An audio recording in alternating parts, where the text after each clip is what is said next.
일본이 동남아보다 가난해졌다고요? 일본에서 황당한 일들이 벌어지고 있습니다. 도로에 있는 맨홀 뚜껑을 훔쳐가거나 발전소의 케이블을 훔쳐간다거나 에어컨 실외기를 훔쳐가는 등의 황당한 도난 사건이 벌어지고 있는데요. 도대체 이곳에 무슨 일이 생긴 것인지 궁금하신가요? 지금부터 시작되는 이야기는 여러분의 가슴을 따뜻하게 만들어 드릴 겁니다. 여러분의 가슴에 오래도록 남을 이야기, 끝까지 놓치지 마세요. 오늘 사연은 아일랜드에서 오신 리암 갤러거 씨의 사연입니다. 사연 시작 전 구독과 좋아요 눌러주시면 저에게 큰 힘이 됩니다. 그럼 오늘의 사연 시작합니다. 저는 리엄 갤러거라고 합니다. 아일랜드 더블린에서 태어나 유럽과 아시아 경제를 연구해온 경제 칼럼니스트입니다. 지금은 일본 도쿄에서 거주하며 일본 기업 문화와 경제 시스템을 연구하고 있죠. 저는 일본이야말로 아시아에서 가장 발전된 경제 시스템을 가진 나라이며 한국이나 중국 같은 후발주자들이 따라잡을 수 없는 국가라는 것을 믿어 의심치 않아 왔습니다. 제 인생을 돌이켜보면 경제학을 전공하며 자연스럽게 일본을 동경하게 된 순간들이 떠오릅니다. 유럽이 경기 침체와 노동시장 경직으로 흔들리고 있을 때 일본은 오랜 기간 안정적인 경제 성장을 유지하며 완벽한 시스템을 갖춘 나라처럼 보였습니다. 종신고용, 연공서열, 조직 중심의 기업 문화. 이건 단순한 구조가 아니라 기업과 직원이 함께 성장하는 이상적인 모델이었죠. 대학 시절 교수님들조차 일본의 경제 시스템은 서구식 자본주의보다 더 합리적이다라고 강조하곤 했습니다. 미국이나 유럽의 기업들은 단기 성과에만 집중하며 가차없이 구조조정을 단행하지만 일본은 아니었습니다. 직원들은 회사에 대한 충성심을 갖고 기업은 직원들에게 평생의 안정을 보장해주는 곳이었죠. 이것이 진정한 자본주의다라고 저는 믿어왔습니다. 졸업 후 저는 런던의 한 투자 컨설팅 회사에서 일하게 되었고 운 좋게도 일본 기업들과의 협업 기회를 얻었습니다. 그때부터였습니다. 일본을 향한 제 신념이 더욱 확고해진 것이. 일본 기업들은 철저한 조직 운영과 전략적 사고로 움직였고 시장이 어려워도 쉽게 흔들리지 않았습니다.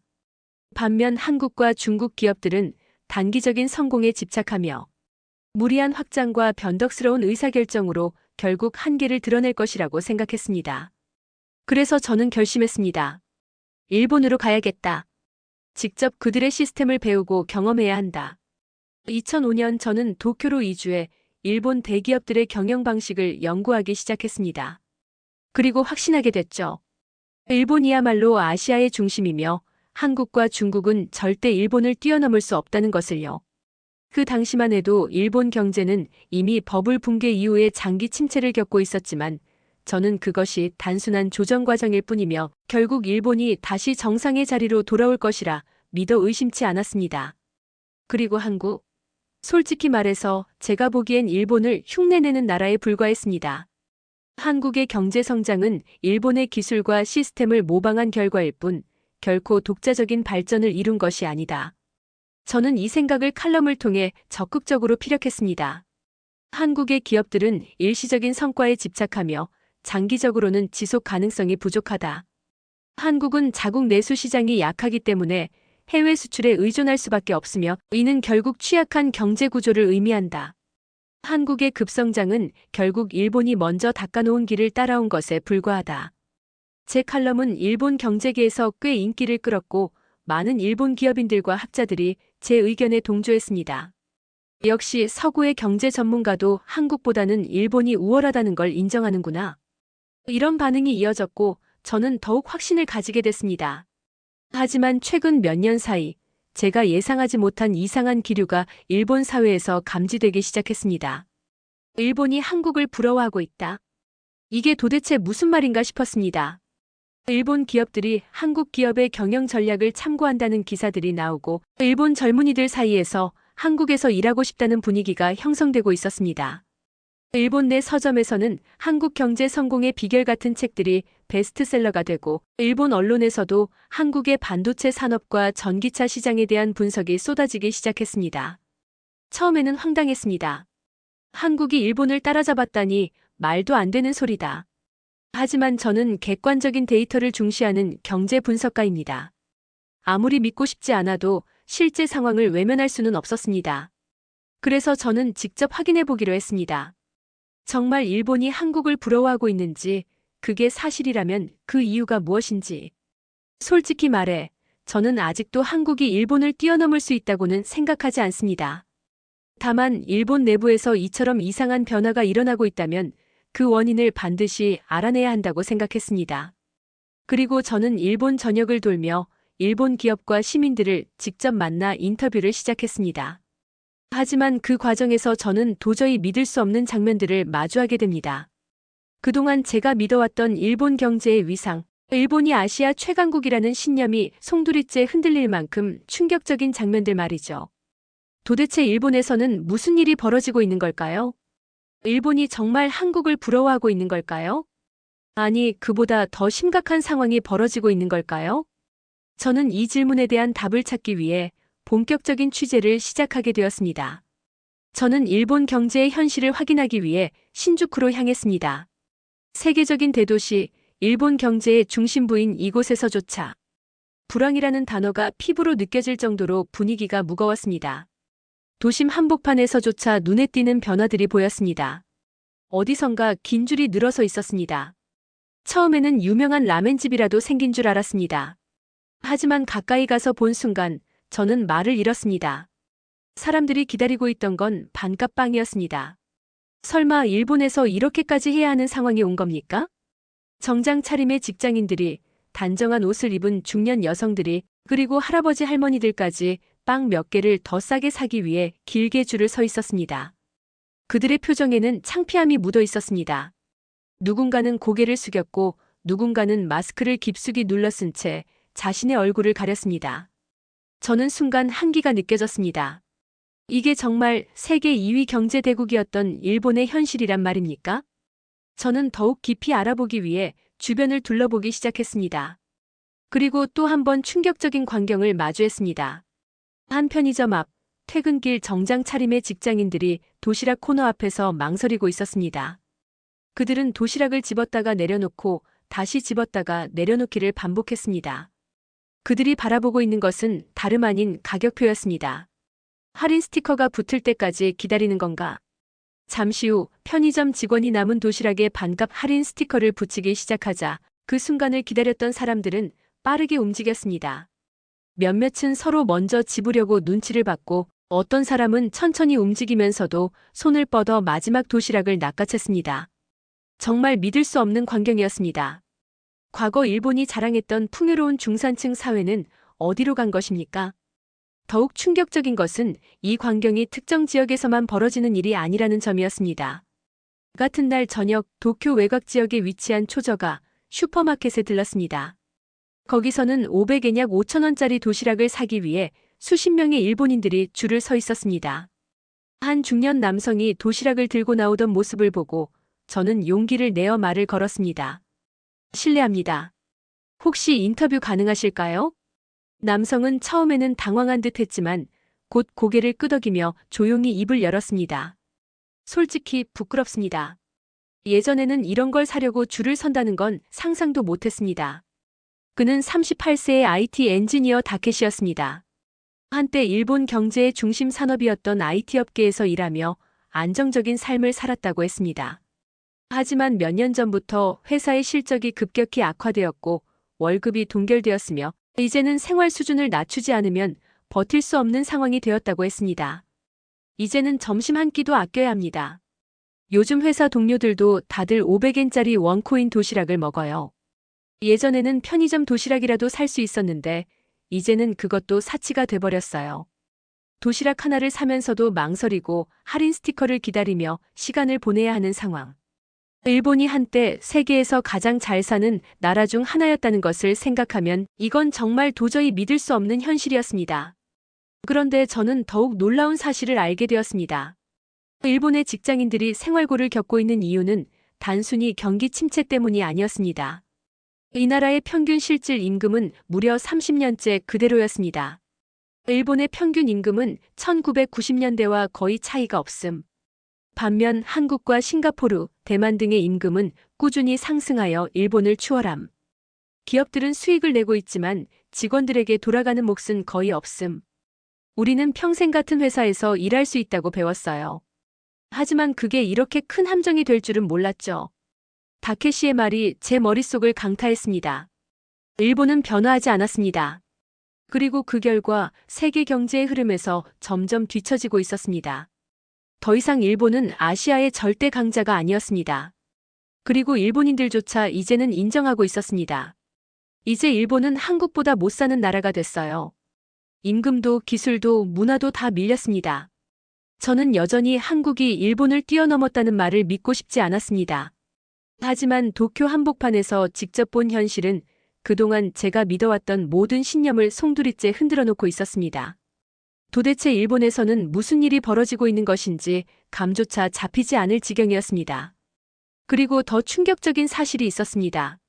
일본인들조차 이제 한국을 동경하고 있다는 것. 저는 이 믿을 수 없는 현실을 좀 더 깊이 파고들어야겠다고 결심했습니다. 저는 일본 경제가 이 정도로 심각한 상황이라는 사실을 인정할 수 없었습니다. 도시락 하나를 사기 위해 줄을 서는 직장인들, 반값 빵을 사기 위해 몰려든 사람들, 그리고 월급이 30년째 그대로라는 충격적인 데이터까지. 내가 직접 목격한 일본의 현실은 그동안 내가 알고 있던 일본과는 너무도 달랐습니다. 하지만 저는 여전히 믿고 있었습니다. 일본은 단순히 어려운 시기를 겪고 있을 뿐 본질적인 경쟁력은 한국보다 우위에 있다. 그 확신을 얻기 위해 저는 일본의 주요 대기업 임원들과의 미팅을 잡았습니다. 그들은 일본 경제의 중심에 서 있는 사람들이었고 저는 그들에게서 일본이 여전히 강하다는 근거를 듣고 싶었습니다. 미팅 장소는 도쿄 미나토구에 위치한 한 대기업 본사 회의실이었습니다. 일본을 대표하는 자동차, 전자, 금융업체 임원들이 모인 자리였고 저는 그들의 의견을 직접 듣기 위해 이곳을 찾았습니다. 한 임원이 말했습니다. 리엄 씨, 일본 경제가 침체된 것은 맞습니다. 하지만 일본은 여전히 아시아에서 가장 강한 경제 대국입니다. 한국이 성장한 것은 사실이지만 그들이 일본을 뛰어넘었다고 생각하는 것은 단기적인 착각일 뿐입니다. 다른 임원도 거들었습니다. 일본 기업들은 100년, 200년을 내다보는 장기 전략을 세웁니다. 반면 한국 기업들은 단기 성과에만 집중하는 경향이 있습니다. 그들이 현재 몇몇 산업에서 일본을 앞서고 있을지 모르지만 장기적으로 보면 일본의 경쟁력이 훨씬 강합니다. 저는 고개를 끄덕였습니다. 맞습니다. 일본의 근본적인 경쟁력은 쉽게 무너지지 않습니다. 한국이 아무리 기술을 개발하고 세계 시장을 넓힌다고 해도 일본이 쌓아온 산업의 깊이는 따라오기 어려울 것입니다. 미팅이 끝난 후에도 저는 안도감을 느꼈습니다. 일본 경제가 위기에 처한 것은 사실이지만 한국이 일본을 뛰어넘었다는 말은 과장된 것일 뿐이다. 그렇게 생각했습니다. 하지만 얼마 지나지 않아 제 확신이 점점 흔들리기 시작하는 사건들을 마주하게 되었습니다. 하지만 일본 내 고용시장에 대한 자료를 조사하면서 이상한 데이터를 발견했습니다. 일본 청년들의 한국 취업이 급증. 일본 내 한국 기업 지원자 수 폭증. 일본 취업 포털 사이트에서 한국 취업 검색량 증가. 한국으로 취업하려는 일본 젊은이들이 늘어나고 있었습니다. 처음에는 단순한 현상이라고 생각했습니다. 하지만 실제로 젊은 일본인들과 직접 이야기를 나누면서 저는 점점 이해할 수 없는 상황에 빠져들었습니다. 한국으로 취업을 준비 중인 한 일본 대학생을 만났습니다. 그는 일본의 한명문 대학에서 공학을 전공한 우수한 인재였습니다. 그런데 그는 졸업 후 일본 기업이 아닌 한국 기업에서 일하고 싶다고 했습니다. 솔직히 일본에서는 제 능력을 제대로 인정받기 어렵습니다. 연공 서열이 너무 강해서 아무리 열심히 일해도 나이가 어리면 인정받기가 힘듭니다. 하지만 한국에서는 실력이 있으면 젊은 나이에도 중요한 프로젝트를 맡을 수 있잖아요. 연봉도 일본보다 높고요. 저는 순간 당황했습니다. 하지만 한국은 일본보다 노동 강도가 높고 경쟁이 치열하지 않습니까? 그는 웃으며 말했습니다. 네, 그렇긴 합니다. 하지만 적어도 한국에서는 노력한 만큼 보상을 받을 수 있습니다. 일본에서는 나이 많고 경력 있는 사람이 모든 걸 가져가죠. 저는 그렇게 늙어가는 게 싫습니다. 그의 말을 듣고 저는 순간 말문이 막혔습니다. 이 현상이 단순한 개인의 의견인지 확인하기 위해 더 많은 데이터를 찾아봤습니다. 2023년 일본 내 한국 기업 지원자 수는 5년 전보다 3배 증가. 일본 취업 사이트에서 한국 취업 검색량이 2020년 대비 250% 증가. 반대로 한국에서는 일본 기업을 지원하는 취준생이 급감. 이 데이터는 무엇을 의미하는 것일까요? 과거에는 한국인들이 일본 기업에 취업하려고 했습니다. 일본은 높은 연봉과 안정적인 직장을 제공하는 나라였고, 일본 기업에서 일하는 것은 자랑스러운 일이었습니다. 하지만 이제는 상황이 완전히 뒤바뀌었습니다. 한국인들은 일본 기업에 관심을 보이지 않는 반면, 일본 젊은이들은 한국 기업에서 일하고 싶어 하고 있었습니다. 그 순간 깨닫게 되었습니다. 이제 일본이 한국을 부러워하는 시대가 온 것일까?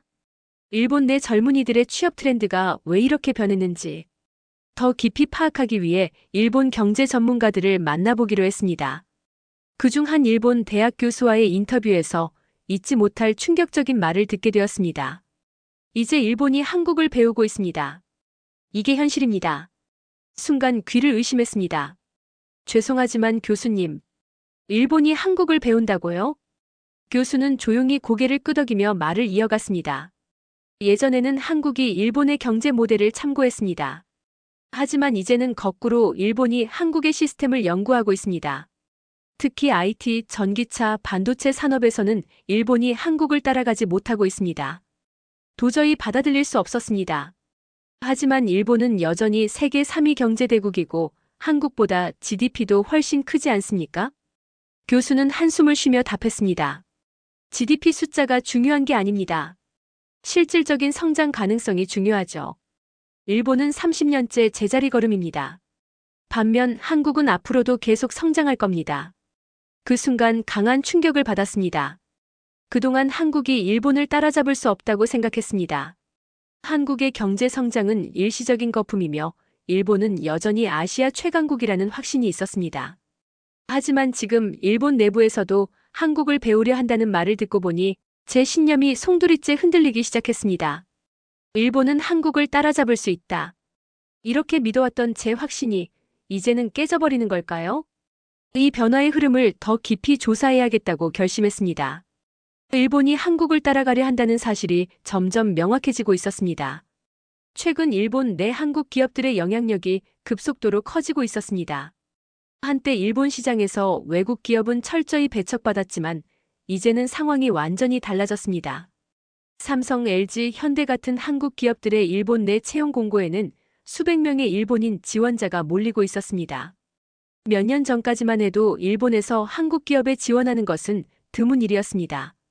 하지만 이제는 한국 기업에서 일하는 것이 일본 기업보다 더 안정적이다라는 인식이 퍼지고 있었습니다. 일본 기업들이 장기 침체에 빠져 임금을 올리지 못하고 있는 사이 한국 기업들은 경쟁력 있는 연봉과 빠른 승진 기회를 제공하고 있었습니다. 한국 기업들이 일본 취업 시장을 장악해가고 있다는 사실을 확인하기 위해 직접 일본의 취업 박람회를 찾아갔습니다. 그리고 그곳에서 충격적인 장면을 목격했습니다. 한국 기업 채용 부스에만 긴 줄이 늘어서 있다. 일본 대기업의 부스는 한산한 분위기였지만 삼성전자, LG전자, 현대자동차 같은 한국 기업 부스에는 수많은 일본인 구직자들이 줄을 서 있었습니다. 지원자들은 한국 기업의 인사 담당자들에게 적극적으로 질문하며 면접 기회를 얻기 위해 애쓰고 있었습니다. 한 일본인 취업준비생과 이야기를 나눠보았습니다. 솔직히 말하면 일본 대기업보다 한국 대기업이 더 매력적입니다. 연봉도 높고 승진 기회도 많고 무엇보다 실력만 있다면 나이에 관계없이 인정받을 수 있으니까요. 일본에서는 10년, 20년을 기다려야 겨우 승진할 수 있는데 한국 기업에서는 30대에도 임원이 될 수 있다면서요? 이 말을 듣는 순간 정말 믿을 수가 없었습니다. 일본 대기업에서 안정적인 직장을 찾으려던 일본 청년들이 이제는 한국 기업을 더 선호하고 있다는 사실이 받아들이기 어려웠습니다. 한때 한국 젊은이들이 일본 기업 취업을 꿈꾸던 시절과는 완전히 반대 상황이 펼쳐지고 있었습니다.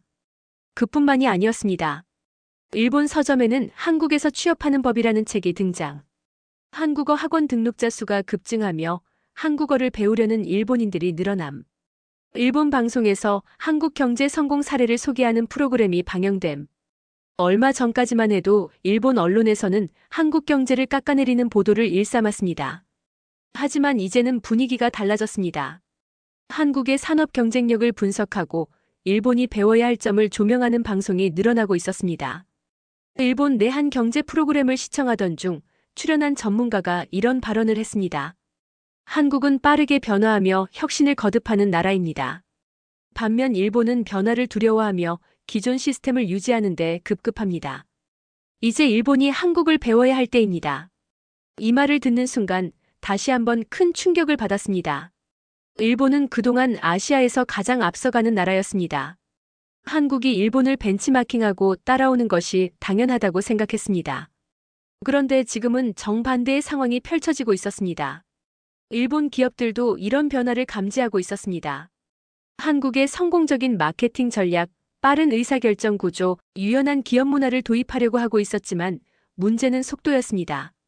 일본 대기업 회장과 인터뷰할 기회가 있었는데 그는 한숨을 쉬며 이렇게 말했습니다. 한국 기업들은 변화가 빠릅니다. 하지만 우리는 시스템이 너무 경직되어 있어서 한국처럼 신속하게 대응할 수가 없습니다. 솔직히 말해 우리보다 한 수 위라고 느껴질 때도 있습니다. 일본이 한국을 따라잡기 위해 노력하고 있지만 오랜 관료주의적 문화와 느린 변화 속도 때문에 쉽지 않은 상황이었습니다. 이제는 더 이상 한국의 경제 성장이 일시적인 거품이 아니라는 사실을 깨닫게 되었습니다. 한국은 진정한 글로벌 경제 강국으로 자리 잡고 있었고 일본은 그 뒤를 쫓아가야 하는 입장이 되어가고 있었습니다. 이것이 과연 일시적인 현상일까요? 아니면 일본이 한국을 따라잡지 못하는 날이 영원히 오지 않을까요? 일본이 한국을 부러워하는 시대가 진짜로 오고 있는 것인지 더 깊이 알아봐야겠다고 생각했습니다. 일본이 한국을 인정할 수밖에 없는 이유가 점점 명확해지고 있었습니다. 최근 일본 대기업들은 한국의 성장 전략을 벤치마킹하기 위해 분주하게 움직이고 있었습니다. 한국이 주도하는 첨단 산업 분야에서 일본이 점점 뒤처지고 있다는 위기감이 커지고 있었기 때문입니다. 일본이 한국을 따라가야 한다? 과거라면 상상도 할 수 없는 일이었습니다. 하지만 이제는 일본 대기업들이 한국의 기술을 적극적으로 도입하려는 움직임이 뚜렷하게 보이고 있었습니다. 일본 최대 전자업체의 연구소를 방문했을 때 담당 임원이 한숨을 쉬며 말했습니다. 일본 배터리 업계는 이제 한국을 따라잡기 힘든 상황입니다. 삼성 SDI, LG 에너지 솔루션, SK온 같은 한국 기업들이 전 세계 시장을 장악했어요. 일본 기업들도 따라가려 하고 있지만 기술 격차가 너무 벌어졌습니다. 일본 전자업체들은 한때 세계 시장을 주도했지만 지금은 한국 기업들에게 밀리고 있는 실정이었습니다. 실제로 일본의 대표적인 배터리 제조업체들이 한국 기업과의 협업을 추진하고 있었고 일부 업체들은 아예 한국산 배터리 기술을 도입하는 방안을 검토하고 있었습니다. 자동차 업계도 다르지 않았습니다. 일본 자동차 회사들은 전기차 시장에서 현대차의 성장세를 예의주시하고 있었습니다. 일본의 한 자동차 업계 관계자는 이렇게 말했습니다. 솔직히 현대차를 무시했던 시절이 있었습니다. 하지만 지금은 그럴 수 없습니다. 현대차의 전기차 기술은 이미 도요타와 혼다를 위협할 정도로 발전했습니다. 일본 자동차 업계가 자랑하던 하이브리드 기술이 전기차 시대에서는 한계가 있다는 점도 점점 명확해지고 있어요. 최근 회의에서도 현대차의 전기차 플랫폼을 연구해야 한다는 의견이 나왔습니다. 하지만 내부적으로 반발도 많죠. 우리가 한국을 배워야 한다니 하는 반응입니다. 이 말을 듣고 충격을 받았습니다. 일본은 자동차 산업에서 절대적인 강국이었습니다. 그런데 이제는 한국의 자동차 기술을 연구하며 위기의식을 느끼고 있다는 것입니다. 한국의 산업이 단순한 추격자가 아니라 일본을 넘어서 새로운 기준을 만들어가고 있다는 사실이 점점 뚜렷해지고 있었습니다. 하지만 일본 기업들이 한국을 따라가려 해도 근본적인 문제가 있었습니다. 한국은 도전하지만 일본은 변화를 두려워한다. 이 단순한 한마디가 일본 경제가 직면한 가장 큰 문제를 설명하고 있었습니다. 일본 기업들은 여전히 안정성과 전통을 중시하는 경영 방식을 고수하고 있었습니다. 반면 한국 기업들은 빠르게 변화하고 새로운 시장을 개척하며 실패를 두려워하지 않는 문화를 가지고 있었습니다. 한국 기업들은 빠른 의사결정을 통해 혁신적인 제품을 시장에 내놓지만 일본 기업들은 여전히 신중한 접근을 고수하며 속도를 내지 못함. 한국은 글로벌 트렌드 변화에 빠르게 적응하지만 일본은 기존의 방식이 더 안전하다는 인식이 강함. 일본의 대기업들은 연공서열과 조직 중심 문화 때문에 창의적인 아이디어가 나오기 어려움. 이러한 차이는 일본 방송업계에서도 그대로 드러나고 있었습니다. 한 일본 방송국 PD와의 인터뷰에서 그는 이렇게 말했습니다. 솔직히 말하면 일본 드라마 시장은 정체 상태입니다. 하지만 한국 드라마는 넷플릭스, 디즈니 플러스 같은 글로벌 플랫폼에서 계속 성공하고 있어요. 일본에서도 한국 드라마 제작 방식을 배우려는 움직임이 있습니다. 하지만 문제는 일본의 기존 제작 방식이 너무 보수적이라는 점입니다. 기획부터 촬영까지 몇 년씩 걸리는 일본 드라마 제작 방식으로는 빠르게 변화하는 시장을 따라갈 수 없습니다. 한국처럼 유연하게 대응할 수 있는 구조가 필요합니다. 이제는 일본이 한국을 연구하고 배우려 하고 있었습니다. 일본 경제 전문가들조차도 더 이상 현실을 부정하지 못하고 있었습니다. 일본의 경제학자들은 점점 더 자주 이런 주장을 하기 시작했습니다. 일본이 다시 성장하려면 한국의 경제 시스템을 벤치마킹해야 합니다. 일본 기업들이 한국처럼 빠르게 혁신하고 젊은 인재들에게 기회를 줘야 합니다. 지금처럼 변화하지 않는다면 일본은 점점 더 뒤처질 것입니다. 과거에는 일본이 한국을 평가하고 분석하는 입장이었지만 이제는 정반대의 상황이 벌어지고 있었습니다. 일본은 여전히 경제 대국이지만 더 이상 한국보다 우월하다고 단정 지을 수 없었습니다. 한때 일본이 아시아에서 절대적인 위치를 차지하고 있다고 믿었습니다. 하지만 지금 일본 내부에서도 일본이 한국을 따라잡아야 한다는 목소리가 커지고 있었습니다. 그동안 확신했던 일본이 한국을 뛰어넘을 수밖에 없다는 믿음이 서서히 무너지고 있었습니다. 일본이 한국을 부러워하는 시대가 정말 오고 있는 것일까요? 아니면 일본이 다시 반등할 수 있을까요? 점점 더 혼란스러워졌습니다. 이 변화의 흐름이 단순한 일시적 현상이 아니라는 확신이 들기 시작했습니다. 일본이 한국을 인정하지 않을 수 없는 시대가 오고 있었습니다. 최근 일본 공영방송 NHK에서 방영된 한 다큐멘터리는 일본 사회에 큰 충격을 주었습니다. 한국 경제의 기적이라는 제목으로 한국의 경제 성장 과정과 세계 시장에서의 성공을 집중 조명한 프로그램이었습니다. 방송은 한국의 반도체, 전기차, 배터리 산업을 분석하며 일본 기업들이 한국을 따라잡지 못하고 있는 현실을 냉정하게 짚어냈습니다. 더 놀라운 것은 일본 내 경제 전문가들이 이 다큐멘터리에 출연해 하나같이 이제 일본이 한국을 배워야 한다 라고 말하고 있었다는 점이었습니다. 한 일본 경제학자는 카메라를 바라보며 이렇게 선언했습니다. 한국은 이제 일본이 따라가야 할 나라입니다. 이 말을 듣는 순간 심장이 철렁 내려앉았습니다. 그동안 일본이 한국을 넘어서야 한다는 생각을 당연하게 여겼습니다. 일본은 한때 아시아의 경제 강국이었고 한국은 그 뒤를 따르는 나라였습니다. 하지만 이제 일본 경제 전문가들조차 한국이 앞서 나가고 있다고 공식적으로 인정하고 있었습니다. 다큐멘터리는 한국의 스타트업 환경, 빠른 기술 혁신, 글로벌 시장에서의 영향력을 조명하며 일본이 왜 한국을 따라가지 못하고 있는지를 분석했습니다. 일본 기업들은 여전히 신중한 의사결정과 복잡한 조직 문화에 발목 잡혀 있음. 한국 기업들은 빠른 실행력과 도전 정신으로 글로벌 시장을 선점하고 있음. 일본 젊은이들은 한국에서 더 나은 기회를 찾고 있으며 일본 사회 자체가 한국을 동경하는 분위기로 변해가고 있음. 이제는 한국을 무시할 수 없는 시대가 된 것입니다.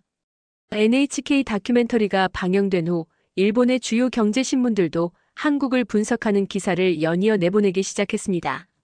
왜 한국 경제는 성장하는데 일본 경제는 정체 상태인가? 한국 기업의 성공 전략, 일본도 배워야 한다. 일본 기업들은 한국 기업들을 어떻게 따라잡을 것인가? 과거 일본 언론이 한국 경제를 깎아내리던 때와는 완전히 달라진 분위기였습니다. 그럼에도 불구하고 처음에는 인정하기 어려웠습니다. 이게 단순한 유행일 뿐이다. 일본이 본래의 경쟁력을 되찾으면 다시 앞설 수 있다. 이런 생각으로 현실을 부정하고 싶었습니다. 하지만 주변에서 벌어지는 변화들은 더 이상 부정할 수 없는 수준까지 와 있었습니다. 일본 젊은이들 사이에서는 한국어를 배우려는 열기가 더욱 뜨거워졌고 한국 취업 시장을 노리는 일본 대학생들도 점점 늘어나고 있었습니다. 도쿄의 한 대형 서점에 들렀을 때 충격적인 장면을 목격했습니다. 한때 일본 서점에서는 혐한 서적이 베스트셀러 코너를 차지하던 시절이 있었습니다. 하지만 이제는 상황이 완전히 바뀌어 있었습니다. 한국에서 취업하는 법, 한류 경제학 한국의 성공 비결, K비즈니스 전략, 한국 경제를 분석하는 책들이 서점에 가장 눈에 띄는 자리에 진열되어 있었고, 많은 일본인들이 책을 펼쳐 읽고 있었습니다. 저도 모르게 책을 집어들고 한 장 한 장 넘기면서 마치 다른 세계에 온 듯한 기분이 들었습니다. 과거에는 일본이 한국을 평가하고 한국이 일본을 벤치마킹하는 시대였습니다. 하지만 이제는 일본이 한국을 연구하고 한국을 배우려고 하는 시대가 되고 있었습니다. 과거에는 한국이 일본을 절대 따라잡을 수 없다고 확신했습니다. 일본은 아시아의 중심이다. 한국의 경제 성장은 일본을 모방한 결과일 뿐 독자적인 발전이 아니다. 한국은 단기적인 성공을 거두고 있을 뿐 일본이 다시 정상의 자리로 돌아올 것이다. 이런 신념을 오랫동안 가져왔습니다. 하지만 이제는 인정할 수밖에 없었습니다. 일본이 한국을 따라잡아야 하는 시대가 왔다는 것. 한국은 더 이상 일본의 후발주자가 아니라 새로운 기준을 만들어가는 나라가 되었다는 것. 일본이 변하지 않으면 한국을 다시 따라잡는 것은 불가능하다는 것. 더 이상 현실을 부정할 수 없었습니다.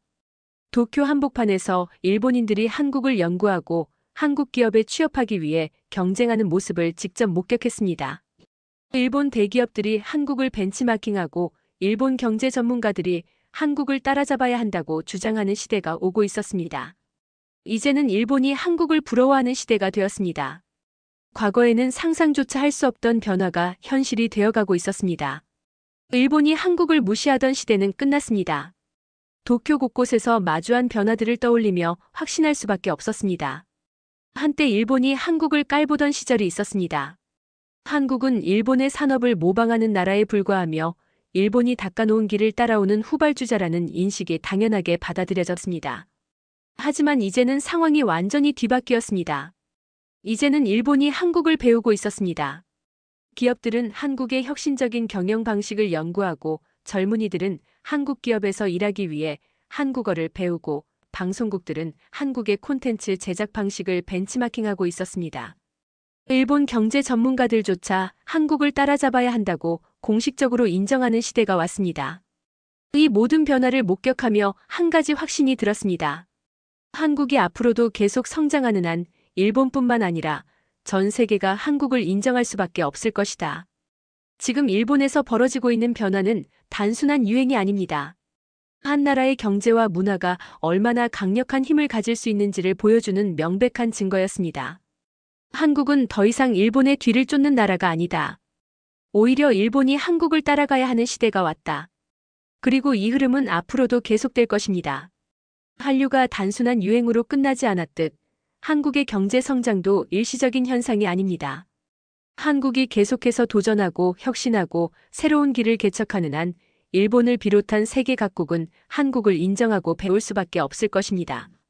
이제는 한국이 세계를 선도하는 시대입니다. 한국의 미래는 더욱 밝습니다. 믿을 수 없는 일이 벌어졌습니다. 전 세계 자동차 시장을 지배하던 유럽이 이제는 한국 기업의 기술을 배우지 않으면 생존할 수 없는 상황에 처해버렸습니다. 도대체 이곳 유럽에서 무슨 일이 벌어지고 있는지 궁금하신가요? 지금부터 시작되는 이야기는 여러분의 자부심을 채워드릴 겁니다. 여러분의 가슴에 오래도록 남을 이야기, 지금 시작합니다.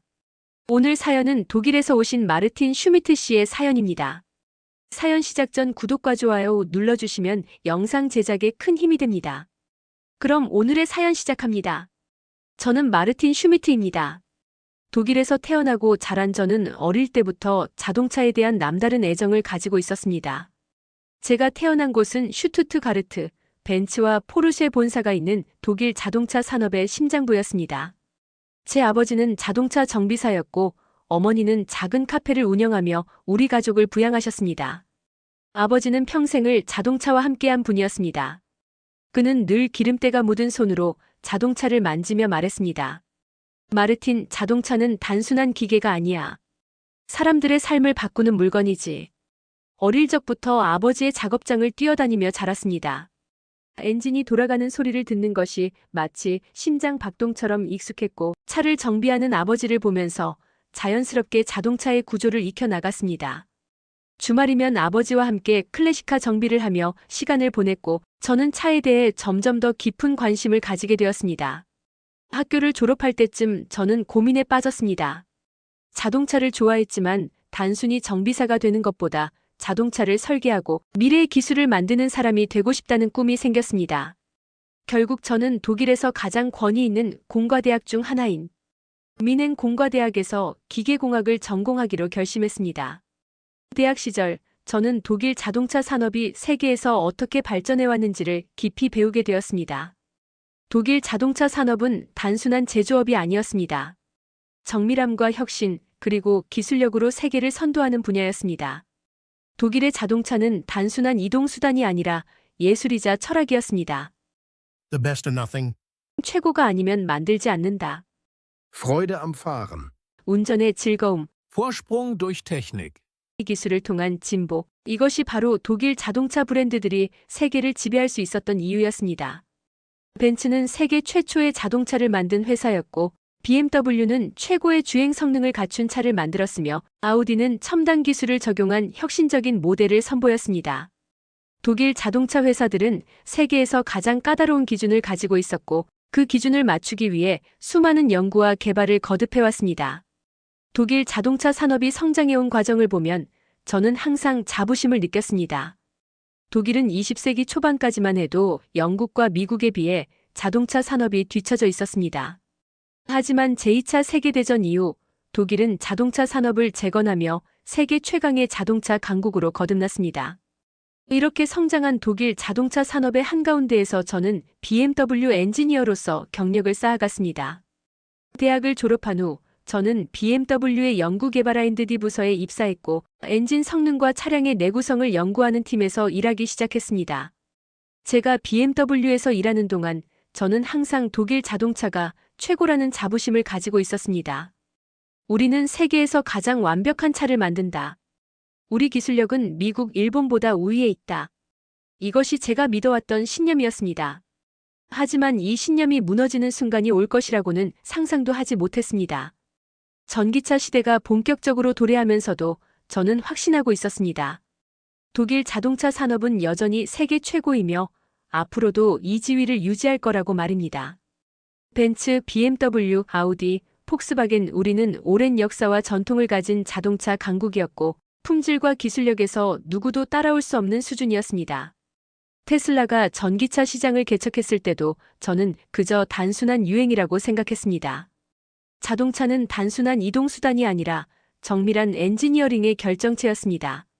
결국 독일차의 주행 성능과 기술력을 따라올 브랜드는 없을 거라고 믿었지요. 하지만 제 믿음이 흔들리는 순간이 찾아왔습니다. 독일 프랑크푸르트에서 열린 세계 최대 자동차 모터쇼. 세계 유수의 자동차 제조사들이 한자리에 모여 신기술과 최신 모델을 선보이는 자리였습니다. 올해도 BMW와 벤츠는 자신들의 최신 전기차 모델을 출품했고 유럽과 미국의 유명 자동차 브랜드들이 전 시장을 가득 채우고 있었습니다. 그런데 예상 밖의 장면이 펼쳐졌습니다. 현대자동차와 기아가 독일차 브랜드 못지않은 거대한 전 시장을 차지하고 있었던 겁니다. 처음엔 별다른 관심 없이 지나쳤습니다. 한국차는 그저 가성비 좋은 저가 브랜드일 뿐이라고 생각했으니까요. 품질이 나쁘진 않겠지만 독일차의 수준과 비교할 수 없다고 단정지었습니다. 하지만 한국 전기차 부스 앞에 몰려든 사람들의 반응이 심상치 않았습니다. 전 세계 기자들과 자동차 전문가들이 지금 가장 주목해야 할 브랜드라며 한국차를 집중적으로 다루고 있었지요. 한국차가 그렇게 대단하다고 의문이 들었습니다.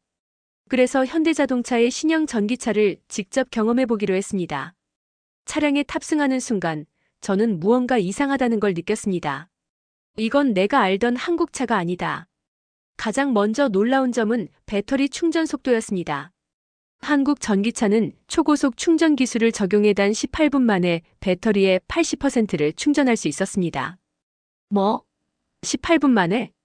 독일 브랜드의 최신 전기차조차도 완전 충전까지 최소 40에서 50분이 걸리는 상황이었는데 한국차는 독일의 절반 이하의 시간 만에 충전이 끝났습니다.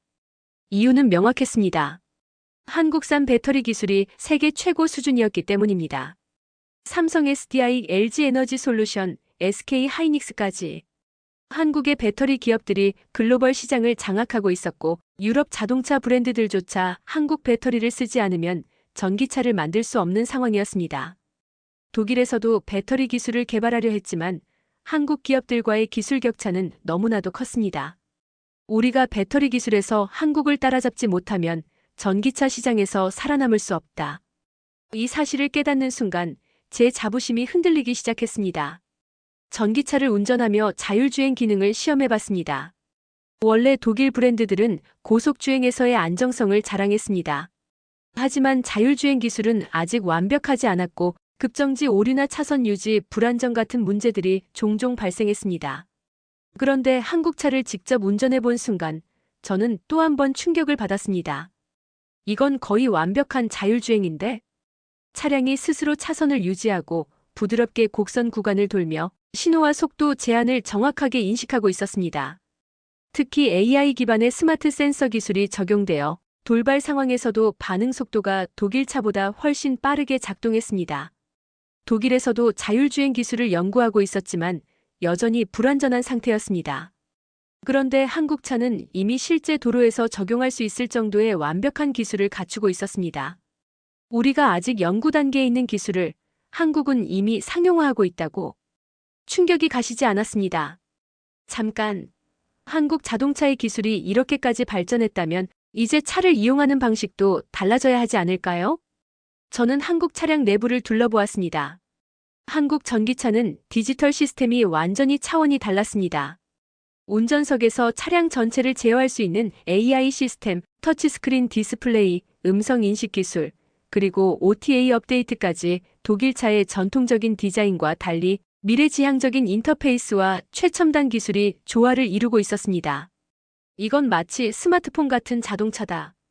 독일 브랜드들은 여전히 엔진 성능과 주행 감각을 강조하고 있었지만 미래의 자동차는 단순한 이동수단이 아니라 모든 것이 연결된 스마트 디바이스로 변화하고 있었습니다. 그리고 그 변화를 가장 빠르게 받아들이고 있는 것이 바로 한국 자동차 산업이었습니다. 한국이 이렇게까지 발전했다고? 이건 우리보다 앞서 있는데? 그 순간 저는 깨달았습니다. 한국 자동차를 단순한 가성비 브랜드라고 무시했던 건 완전히 잘못된 판단이었습니다. 독일 자동차 브랜드들은 여전히 과거의 영광에 머물러 있었지만 한국은 이미 미래로 나아가고 있었습니다. 모터쇼 이후 저는 독일 자동차 업계에서 놀라운 변화를 목격했습니다. 유럽 시장에서 한국 전기차의 판매량이 급격하게 증가하고 있었습니다. 독일에서 테슬라보다 더 많이 팔린 한국 전기차, 프랑스, 영국, 네덜란드에서 현대기아의 전기차 시장 점유율 상승, 독일 소비자들조차 한국 전기차를 선택하기 시작한 것입니다. BMW와 벤츠조차도 한국 배터리 없이는 전기차를 만들 수 없다. 며 한국 기업들과 협력을 추진하기 시작했습니다. 유럽 자동차 산업이 한국을 따라잡지 못하면 망한다. 저는 처음으로 독일 자동차 산업이 위기에 처했다는 사실을 실감했습니다. 과거에는 한국이 유럽 자동차를 따라가야 했지만 이제는 우리가 한국을 따라가지 않으면 미래가 없다. 한국 전기차를 직접 경험한 이후 저는 머릿속이 복잡해졌습니다. 단순한 가성비 브랜드라고 생각했던 한국 자동차가 이제는 기술력에서 독일 차를 압도하고 있다는 사실을 인정해야만 했습니다. 하지만 저만 이렇게 생각하는 게 아니었습니다. 유럽 자동차 업계 전체가 한국을 바라보는 시선이 완전히 달라지고 있었습니다. 유럽의 자동차 제조사들은 오랫동안 자신들의 기술력에 대한 확신을 가지고 있었습니다. 벤츠와 BMW는 최고의 엔진을 만들었고 아우디는 가장 정밀한 주행 성능을 자랑했으며 폭스바겐은 전 세계 자동차 시장을 선도하는 브랜드였습니다. 유럽 자동차 산업은 그렇게 절대 무너지지 않을 것이라고 생각해왔습니다. 하지만 전기차 시대가 본격적으로 도래하면서 유럽이 의존하던 핵심 기술들이 더 이상 경쟁력이 없다는 사실이 드러나기 시작했습니다. 문제는 배터리였습니다. 내연기관 자동차 시대에는 독일이 세계를 지배했지만 전기차 시대에는 배터리 기술이 자동차의 성패를 좌우하게 되었습니다. 그런데 배터리 시장은 이미 한국과 중국이 장악하고 있었습니다. 독일, 프랑스, 이탈리아 등 유럽 자동차 기업들이 자체적으로 배터리 기술을 개발하려고 했지만 현실은 기대와 너무 달랐습니다. 생산 비용이 너무 높고 효율성에서 한국 배터리를 따라가지 못하는 상황. 결국 유럽 자동차 회사들은 하나둘씩 한국과의 협력을 모색하기 시작했습니다. 독일 자동차 산업연합 수석 연구원은 공식 발표에서 이렇게 말했습니다. 한국 배터리 없이는 유럽 전기차 산업이 지속될 수 없다. 이것은 단순한 위기가 아니라 독일 자동차 산업의 근본적인 변화를 의미했습니다. BMW, 벤츠, 폭스바겐 등의 독일 자동차 제조사들은 한국 배터리를 사용하지 않으면 전기차 생산 자체가 불가능한 상황이 되었습니다. 유럽 내에서 자체적으로 배터리를 생산하려는 시도는 있었지만 이미 한국 배터리 기업들이 기술력과 생산 규모에서 너무 앞서가고 있었습니다.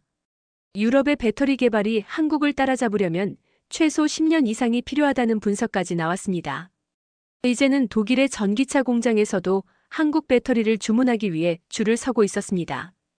BMW와 벤츠는 LG 에너지 솔루션과 삼성 SDI에 대량 주문을 요청했고 폭스바겐은 SK온과 협약을 맺기 위해 협상 테이블에 앉았습니다. 몇 년 전까지만 해도 유럽 자동차 기업들이 한국 부품을 사용한다는 사실조차 인정하기 싫어했지만 이제는 한국 없이는 아무것도 만들 수 없는 상황이 되어버린 것입니다. 그러던 중 유럽 자동차 업계를 충격에 빠뜨린 또 하나의 사건이 벌어졌습니다. 네덜란드의 반도체 기업 ASML에서 유출된 내부 문건이 공개되었는데 그 내용은 유럽 자동차 업계에 거대한 충격을 안겨주었습니다. 한국 없이는 반도체도 자동차도 미래가 없다. ASML은 세계 최고의 반도체 장비 제조업체로 반도체 생산에 필수적인 EUV 노광 장비를 독점적으로 공급하는 회사였습니다. 그런데 이 문건에서 ASML 내부 연구원들은 유럽 반도체와 자동차 업계의 위기를 직설적으로 분석하고 있었습니다. 유출된 보고서에는 이런 내용이 담겨 있었습니다. 유럽 자동차 산업은 더 이상 독립적으로 생존할 수 없다. 한국과 협력하지 않으면 우리는 미래 자동차 시장에서 도태될 것이다.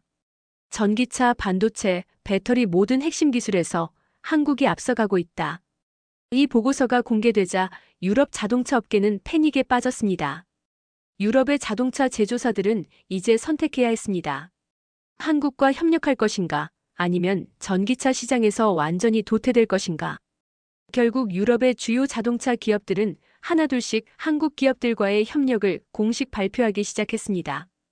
벤츠는 삼성 SDI와 장기 배터리 공급 계약을 체결했고 BMW는 LG 에너지 솔루션과 협업을 확대하며 기아와 공동 전기차 플랫폼 개발을 논의하기 시작했습니다. 심지어 유럽의 대표적인 자동차 회사들이 한국 기술진을 스카우트하려는 움직임까지 보이기 시작했습니다.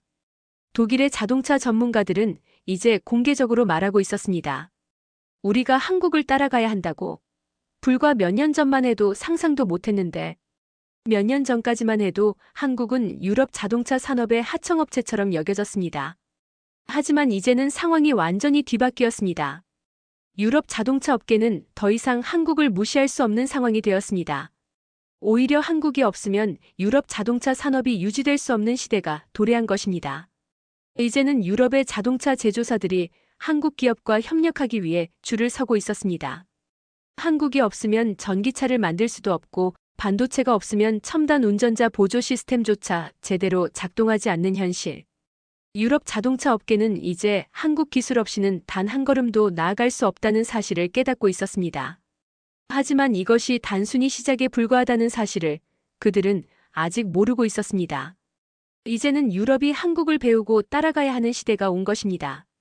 유럽 자동차 업계가 혼란에 빠져 있는 동안 한국 자동차 산업은 더욱 빠른 속도로 발전하고 있었습니다. 독일과 프랑스, 이탈리아의 전통적인 자동차 강국들이 변화에 적응하지 못하고 있는 사이, 한국은 전기차와 수소차 AI, 자율주행 기술에서 세계 최상위권을 유지하며 유럽을 압도하는 위치로 올라서고 있었습니다. 과거에는 독일차가 곧 프리미엄 자동차의 상징이었지만 이제는 글로벌 소비자들의 시선이 한국으로 향하고 있었습니다. 한국의 자동차 기술력이 유럽을 뛰어넘고 있다는 신호는 여러 곳에서 나타나기 시작했습니다. 미국 시장에서 테슬라와 경쟁하던 현대자동차의 아이오닉 시리즈는 북미 올해의 차를 수상하며 기술력을 인정받았고 기아의 전기차 EV 시리즈는 유럽에서 테슬라 모델 Y보다 높은 판매량을 기록하며 돌풍을 일으키고 있었습니다. 이제 한국 자동차는 단순히 가성비 좋은 차가 아니라 글로벌 시장에서 기술력과 성능을 인정받는 브랜드로 자리 잡고 있었습니다. 유럽 자동차 기업들은 여전히 전통적인 내연기관 차량에서 벗어나지 못하고 있었습니다. 전기차 전환이 필수적이라는 것을 알면서도 오랜 기간 유지해 온 엔진 기술과 기존 공장을 전기차 생산 체제로 완전히 바꾸는 것이 쉽지 않았습니다. 하지만 한국은 달랐습니다. 전기차 시대가 본격적으로 열리면서 한국 자동차 기업들은 과감한 결단을 내렸습니다. 기존 내연기관 차량 생산을 과감히 줄이고 전기차와 수소차 연구개발에 막대한 투자를 쏟아부었습니다. 정부 차원의 적극적인 지원과 함께 현대차는 전기차 전용 플랫폼을 세계 최초로 개발하며 글로벌 시장에서 앞서 나갔습니다. 유럽의 자동차 업계 관계자들은 한국이 불과 10년 전까지만 해도 전기차 시장에서 후발주자였다는 사실이 믿기지 않는다고 입을 모았습니다. 한국이 이렇게까지 빠르게 발전할 줄은 몰랐다. 우리는 아직도 내연기관을 정리하는 중인데 한국은 이미 미래를 향해 달리고 있다. 한국 자동차 산업의 놀라운 성장 속도를 보여주는 가장 큰 사례 중 하나는 자율주행 기술이었습니다. 과거에는 독일이 세계에서 가장 뛰어난 자동차 엔지니어링을 보유한 나라라고 여겨졌습니다. 하지만 전기차 시대가 도래하면서 엔진 기술보다 중요한 것이 바로 소프트웨어 기술이 되었습니다. 자율주행, AI, 스마트 센서, OTA, 소프트웨어 업데이트와 같은 최신 기술들이 자동차 산업의 핵심 요소로 자리 잡았습니다. 그리고 이 분야에서 가장 앞서 있는 나라가 바로 한국이었습니다. 독일의 자동차 기업들은 여전히 전통적인 주행 성능과 내구성을 강조하고 있었지만 현대와 기아는 완전 자율주행을 구현하는 데 집중하고 있었습니다. 현대차는 이미 자율주행 레벨 4 기술을 상용화할 준비를 마쳤고 자율주행 소프트웨어 개발을 위해 세계적인 AI 연구소들과 협업을 진행하고 있었습니다. 심지어 한국의 스타트업들도 자율주행 기술에서 두각을 나타내며 독일의 전통적인 자동차 강자들을 압박하고 있었습니다. 유럽 자동차 업계는 한국이 전기차 배터리 시장을 장악한 것도 모자라 이제는 자동차의 두뇌 역할을 하는 자율주행 소프트웨어 기술에서도 선두를 차지하고 있다는 사실을 인정할 수밖에 없었습니다. 독일의 자동차 전문 매체들은 이제 대놓고 우리는 한국을 배워야 한다 는 기사를 쏟아내기 시작했습니다. BMW의 전직 엔지니어였던 한 전문가는 인터뷰에서 다음과 같이 말했습니다. 한국은 자동차 산업을 완전히 새로운 차원으로 발전시키고 있다. 과거에는 우리가 한국을 가르치는 입장이었지만 이제는 우리가 배우지 않으면 뒤처질 수밖에 없다. 한국 자동차 기업들의 무서운 속도는 단순히 전기차와 자율주행 기술뿐만이 아니었습니다. 수소차 시장에서도 한국은 세계를 선도하고 있었습니다. 독일과 일본이 한때 수소차 개발에 주도적인 역할을 했지만 실제 수소차를 대량 생산하고 상용화한 나라는 한국뿐이었습니다. 현대자동차는 이미 세계 최초로 수소 트럭을 상용화했고 유럽 여러 나라에서 현대의 수소버스와 수소트럭을 도입하기 시작했습니다. 독일, 프랑스, 네덜란드 정부가 한국의 수소차 기술을 벤치마킹하기 위해 현대차를 방문하고 직접 협약을 요청하는 상황까지 벌어졌습니다. 독일의 자동차 업계는 점점 더 큰 위기감을 느끼고 있었습니다. 불과 몇 년 전만 해도 한국 자동차를 보조적인 역할 정도로만 생각했던 유럽이었지만 이제는 한국과 협력하지 않으면 경쟁력을 유지할 수 없는 상황이 된 것입니다. 한국의 자동차 기술력은 이제 단순한 제조업 수준을 넘어 글로벌 자동차 시장을 선도하는 위치로 올라섰습니다. 한때 독일 자동차 산업의 핵심이었던 자동차 공학 전문가들조차 한국의 기술력을 인정하고 한국 기업으로 이직을 고민하는 시대가 된 것입니다. 과거에는 한국이 유럽을 따라가야 했지만 이제는 유럽이 한국을 따라가야 하는 시대가 되었습니다. 이제는 유럽 자동차 업계 관계자들도 더 이상 부정할 수 없었습니다. 우리는 한국을 배워야 한다. 한국 자동차가 세계 시장을 지배할 날이 멀지 않았다. 그리고 저는 이 모든 변화를 직접 목격하고 있었습니다. 한국이 이제는 단순한 자동차 제조국이 아니라 글로벌 자동차 시장을 주도하는 국가가 되었다는 사실을요. 한국 자동차의 무서운 속도를 목격하면서 저는 고민에 빠졌습니다. 유럽 자동차 업계는 여전히 변화에 적응하지 못하고 있었고, 전기차 시대가 본격화되면서 독일의 자동차 엔지니어들도 하나둘씩 위기의식을 느끼고 있었습니다. 제 주변 동료들 중에서도 몇몇은 이미 독일을 떠나 새로운 기회를 찾기 위해 움직이고 있었습니다. 그러던 어느 날 업계에서 잘 알려진 동료 한 명이 BMW를 그만두고 한국으로 이직했다는 소식을 들었습니다. 그는 현대자동차의 연구개발 R&D 센터에서 전기차, 소프트웨어 개발을 담당하는 핵심 엔지니어로 자리를 옮겼다고 했습니다. 한국으로 간다고? 우리가 한국차를 가르쳐주던 입장이었는데 이제는 우리가 배워야 하는 상황이라니. 이 소식을 들었을 때 저는 믿을 수 없었습니다. 하지만 시간이 지날수록 이것이 단순한 개인의 선택이 아니라 글로벌 자동차 업계의 흐름이라는 사실을 깨닫게 되었습니다. 독일과 유럽의 자동차 엔지니어들이 하나둘씩 한국으로 이동하고 있었습니다. 한국 자동차 기업들은 더 이상 단순한 제조업체가 아니라 세계 자동차 산업의 혁신을 주도하는 기업이 되었고 글로벌 인재들을 적극적으로 영입하고 있었습니다. 그러던 중 저는 한국 자동차 기업의 헤드헌터로부터 연락을 받았습니다. 한국에서 새로운 기회를 찾을 생각이 없으신가요? 현대차와 기아가 유럽의 엔지니어들을 적극적으로 영입 중이며 전기차, 수소차, AI 소프트웨어 부문에서 글로벌 인재 채용을 확대하고 있다는 이야기였습니다. 처음에는 망설였습니다. 저는 평생을 독일 자동차 산업에 몸담으며 살아왔고 유럽 자동차가 세계 최고라고 믿으며 성장했습니다. 하지만 지금 미래를 생각한다면 한국으로 가는 것이 더 나은 선택이라는 생각이 들기 시작했습니다.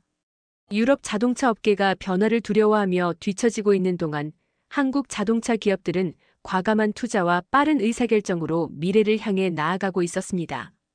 그리고 저는 그 변화의 중심에 서고 싶었습니다. 이제는 선택해야 할 순간이었습니다. 과거에는 한국이 유럽을 배우려 했지만 이제는 유럽 엔지니어들이 한국으로 가서 배워야 하는 시대가 된 것입니다. 그리고 저도 한국행을 진지하게 고민하기 시작했습니다. 저는 고민이 깊어졌습니다. 정말 한국으로 가야 하는 걸까? 한때 한국은 유럽 자동차 업계를 동경하며 배워야 하는 나라였습니다. 하지만 이제는 독일의 엔지니어들조차 한국에서 기회를 찾고 있는 현실이 펼쳐지고 있었습니다. 저 역시 독일 자동차 산업이 처한 현실을 똑똑히 보고 있었습니다. 유럽의 자동차 기업들은 여전히 전통적인 제조 방식을 고수하며 변화에 소극적이었고 기존의 방식을 유지하려는 경영진과 노조의 반발 속에서 전기차 전환이 지연되고 있었습니다. 반면 한국은 미래를 향해 망설임 없이 질주하고 있었습니다. 그렇다면 저는 이제 어디로 가야 할까? 고민이 깊어질수록 한국에서 먼저 일하기 시작한 동료가 생각났습니다. 그는 불과 1년 전만 해도 BMW의 핵심 엔지니어였지만 지금은 현대자동차의 전기차 소프트웨어 개발 부서에서 중요한 역할을 맡고 있었습니다. 저는 그에게 연락을 했습니다. 진짜 한국에서 일할 만해? 그는 망설임 없이 대답했습니다. 내가 상상하는 것 이상이야. 솔직히 처음엔 한국 자동차 회사가 우리보다 못할 거라고 생각했는데 오히려 우리가 배워야 할 것들이 너무 많더라. 예를 들면 속도, 결단력, 미래를 준비하는 방식. 독일에서는 하나의 프로젝트를 시작하는데 몇 년이 걸리잖아. 하지만 한국에서는 몇 달 만에 실험하고 테스트하고 바로 시장에 내놓을 준비를 해. 우리는 회의만 반복하는 동안 한국은 이미 다음 단계로 넘어가 있더라고. 그의 말이 계속 귓가에 맴돌았습니다. 그 후 저는 한국 자동차 업계를 조금 더 깊이 조사하기 시작했습니다. 알고 보니 한국 기업들은 이미 유럽과 비교할 수 없을 정도로 미래 모빌리티 분야에서 앞서가고 있었습니다. 전기차뿐만 아니라 수소차, 자율주행, 차량용 AI, 배터리 기술까지 모든 핵심 기술에서 한국이 선두를 달리고 있었습니다. 그때 저는 충격적인 사실을 접했습니다. 폭스바겐, 벤츠, BMW조차 한국 엔지니어들을 스카우트하려 한다는 뉴스였습니다. 유럽에서 개발이 늦어지는 전기차 및 자율주행 기술을 따라잡기 위해 독일의 자동차 기업들이 한국에서 일하는 엔지니어들을 유럽으로 데려오려 한다는 것이었습니다. 하지만 정작 한국의 엔지니어들은 유럽으로 가지 않았습니다. 오히려 반대였습니다. 유럽 엔지니어들이 한국에서 일하기를 원하고 있었습니다. 저는 더 이상 고민할 필요가 없었습니다. 제가 찾고 있던 해답이 명확해졌습니다. 유럽은 여전히 변화에 대한 두려움 속에서 주저하고 있었고 독일의 자동차 기업들은 과거의 영광을 붙잡고 있었습니다. 반면 한국은 변화를 받아들이는 것에서 멈추지 않고 변화를 만들어내고 있었습니다. 결국 저는 결심했습니다. 나는 한국으로 간다. 독일에서만 자동차를 개발해온 내 경력이 한국에서 어떤 의미를 가질지, 앞으로 한국에서 어떤 새로운 도전을 하게 될지 모르지만 한 가지 확신할 수 있는 것은 있었습니다. 미래를 원한다면 한국으로 가야 한다. 그렇게 저는 새로운 여정을 준비하기 시작했습니다. 그리고 이 선택이 제 인생을 바꾸게 될 것이라는 사실을 저는 아직 완전히 깨닫지 못하고 있었습니다. 한국행을 결심한 후 저는 빠르게 움직이기 시작했습니다. 먼저 한국 자동차 기업의 채용 담당자와 공식적으로 면접 일정을 조율했습니다. 독일에서 쌓아온 15년 경력과 BMW에서 담당했던 주요 프로젝트들을 정리하며 면접을 준비하는 동안에도 저는 여전히 이 선택이 현실적으로 가능한 일인지 실감이 나지 않았습니다. 한국에서 일하게 된다면 과연 저는 어떤 삶을 살게 될까요? 불과 몇 년 전만 해도 한국 자동차 기업이 유럽 엔지니어들을 적극적으로 채용하는 상황은 상상도 못했습니다. 하지만 지금은 상황이 완전히 달라졌습니다. 한국의 자동차 산업은 이미 전 세계 시장에서 강력한 영향력을 발휘하고 있었고 유럽의 엔지니어들이 한국을 배움의 공간으로 인식하기 시작했습니다. 한국 기업과의 면접은 생각보다 훨씬 인상적이었습니다. 마르틴 씨, 저희는 빠른 혁신과 도전을 중요하게 생각합니다. 한국 자동차 산업이 이렇게까지 성장할 수 있었던 이유도 바로 그 때문이죠. 유럽에서 오랫동안 일하셨지만 저희와 함께 새로운 미래를 만들어갈 수 있겠습니까? 면접관의 질문에 저는 짧은 순간 고민했습니다. 독일에서는 이런 질문을 받은 적이 없었습니다. 유럽 기업들은 보수적인 문화 속에서 기존의 방식을 유지하는 데 익숙했지만 한국은 달랐습니다. 한국 기업들은 과거의 성과보다 미래를 먼저 생각하고 있었고 저 또한 변화의 중심에서 일할 기회를 얻고 있었습니다. 면접이 끝난 후 저는 한국에서 직접 면접을 마친 몇몇 동료들과 이야기를 나누었습니다. 마르틴, 한국 자동차 업계는 유럽과 비교할 수 없을 정도로 빠르게 움직여. 유럽에서는 하나의 프로젝트를 승인받는 데 몇 년이 걸리지만 한국에서는 몇 달 안에 실험하고 실행에 옮기더라. 맞아. 그리고 한국의 전기차 및 자율주행 기술은 우리가 생각하는 것 이상이야. 유럽이 한국을 배우려는 이유가 여기에 있지. 그들의 이야기를 들으면서 저는 다시 한번 확신했습니다. 나는 한국으로 가야 한다. 그렇게 저는 독일에서의 생활을 정리하고 한국으로 떠날 준비를 시작했습니다. 출국을 앞두고 부모님과 친구들에게 한국으로 떠난다는 소식을 전하자 반응은 극과 극으로 갈렸습니다. 한국? 거긴 내가 살아온 환경과 너무 다를 텐데 괜찮겠어? 그래도 유럽 자동차 업계에서 내가 이렇게까지 오랜 시간 일했는데 굳이 한국까지 가야 할 필요가 있을까? 하지만 저는 확신이 있었습니다. 독일 자동차 산업이 여전히 변화에 저항하고 있는 동안 한국은 미래로 달려가고 있었습니다. 저는 변화의 흐름 속에서 멈춰 있기보다는 새로운 도전을 택하기로 했습니다. 출국 당일 저는 공항에서 마지막으로 독일의 하늘을 바라보며 생각했습니다. 이제는 한국이 미래다. 비행기에 몸을 실으며 저는 한국에서 펼쳐질 새로운 인생을 기대하기 시작했습니다. 이 선택이 제 인생을 얼마나 크게 바꿔놓을지 저는 아직 다 알지 못했지만 말입니다. 비행기가 이륙하자 창밖으로 익숙한 독일의 풍경이 점점 멀어졌습니다. 한때 세계 자동차 산업의 중심이라 믿었던 이곳을 떠나 이제는 새로운 기회를 찾아 한국으로 향하고 있었습니다. 기내에서는 복잡한 감정이 밀려왔습니다. 설렘과 기대, 그리고 약간의 불안함까지. 하지만 한 가지 확실한 것은 이 선택이 단순한 모험이 아니라 미래를 위한 결정이라는 점이었습니다. 비행기 안에서 한국 기업과의 계약 조건을 다시 한번 확인하며 앞으로의 생활을 구체적으로 그려봤습니다. 한국에서는 전기차 소프트웨어 개발팀에서 자율주행 시스템을 연구하는 역할을 맡게 될 예정이었습니다. 독일에서 쌓아온 경험을 바탕으로 새로운 프로젝트를 이끌 기회도 주어졌습니다. 무엇보다도 한국의 기업 문화가 가진 빠른 실행력과 혁신적인 환경 속에서 일할 수 있다는 점이 가장 큰 매력이었습니다. 기내식이 제공되었고 승무원들은 친절하게 미소를 지으며 승객들을 응대하고 있었습니다.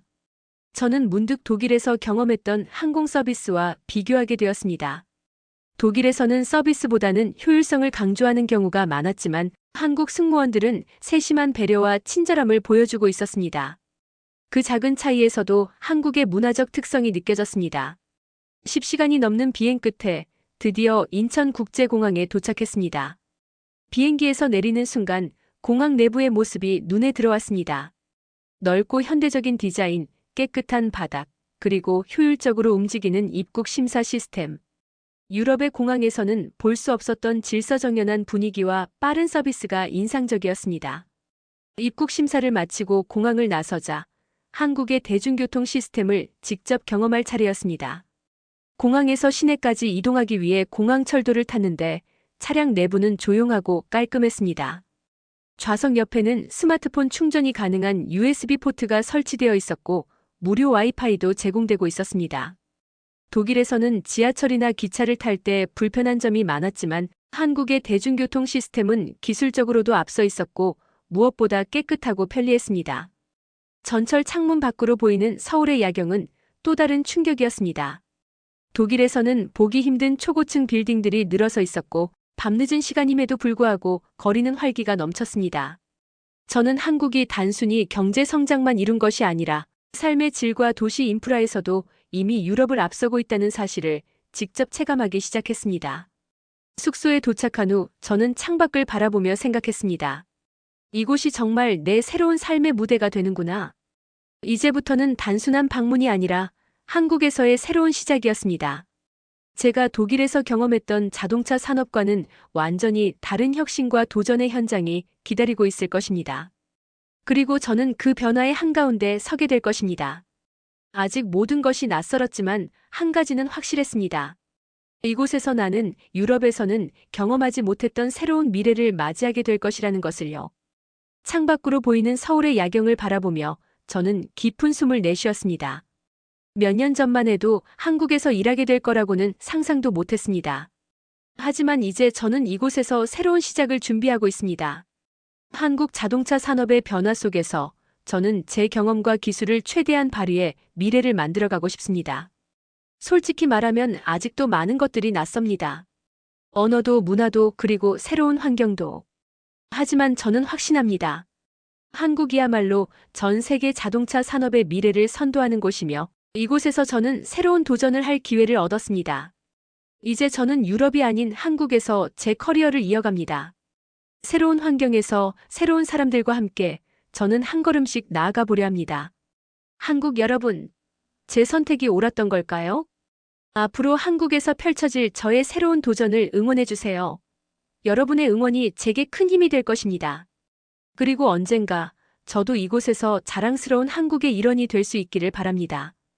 오늘 사연은 여기까지입니다. 시청해 주셔서 감사드립니다. 오늘 사연이 즐거우셨다면 구독과 좋아요 버튼 눌러주세요. 저에게 큰 힘이 됩니다. 행복한 하루 보내세요.